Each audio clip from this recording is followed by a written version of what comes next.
আমি যা বলবো এটা আপনারাও জানেন, সবাই জানে যে ওনাদেরকে অন্যায়ভাবে গ্রেপ্তার করে মূলত রাষ্ট্রীয়ভাবে হত্যা করার জন্যই একটা নাম সর্বস্ব বিচার বসিয়েছেন এবং তার মাধ্যমে তাদেরকে ফাঁসির হুকুম দিয়েছেন, যেখানে আন্তর্জাতিক আইনের কোনো প্রয়োগ ছিল না, যেখানে আইনের সাক্ষ্য আইনের যথাযথ প্রয়োগ ছিল না, এবং বাদীপক্ষের সাক্ষীদেরও কোনো আলোচনা সেখানে তারা আমলে নেন নেই। যার জন্য আমরা দেখতে পেয়েছি 5ই আগস্টের পর যেই বিচারকগণ আদালতে বসেছেন, তারা মানে এই বিষয়ে যথাযথ ডকুমেন্টস যাচাই বাছাই করে তারা দেখেছেন আসলে প্রকৃতপক্ষে পূর্বের কোর্ট যে আদেশ দিয়েছে আদেশটা সম্পূর্ণ অন্যায় এবং পক্ষপাতমূলক এবং সরকারের নির্দেশনামূলক ছিল। অবশ্যই শেষাশিটা জামাত ইসলামী হাসছে।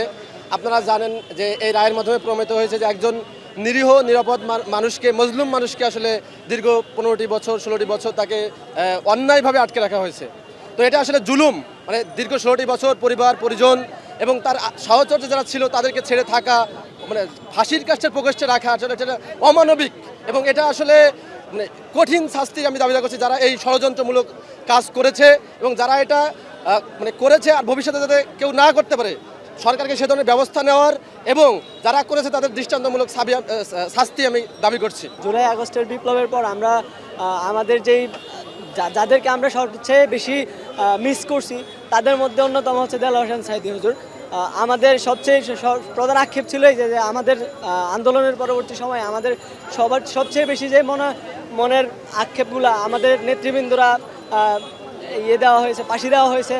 আমরা এই দিনটা অপেক্ষা ছিলাম এবং আমি খুলনা থেকে আজকে আসছি আমাদের মজলুম জননেতা এটি মাজার ভাইয়ের ইতিহাসের সাক্ষী হতে। তিনি অত্যন্ত মজলুম জননেতা ছিলেন, দীর্ঘ 16 বছর তাকে বিগত জালিম সরকার অনেক কষ্ট দিয়েছে। তো আজকের এই দিনটা সাক্ষী হওয়ার জন্য আমি আজকে ঢাকা আসছি। আর বিগত ফ্যাসিস্ট সরকার বাংলাদেশে এমন কোনো খারাপ কাজ নেই তাদের দ্বারা হয়নি। এই দেশের জনসাধারণ তাদেরকে এই বাংলাদেশ থেকে বিতাড়িত করেছে। আজকে যদি আমাদের কোরআনের পক্ষে আল্লামা সাঈদী সাহেব জীবিত থাকতো হয়তো আজকে তিনি মুক্তি পেতেন, আমরা আরও খুশি হতাম।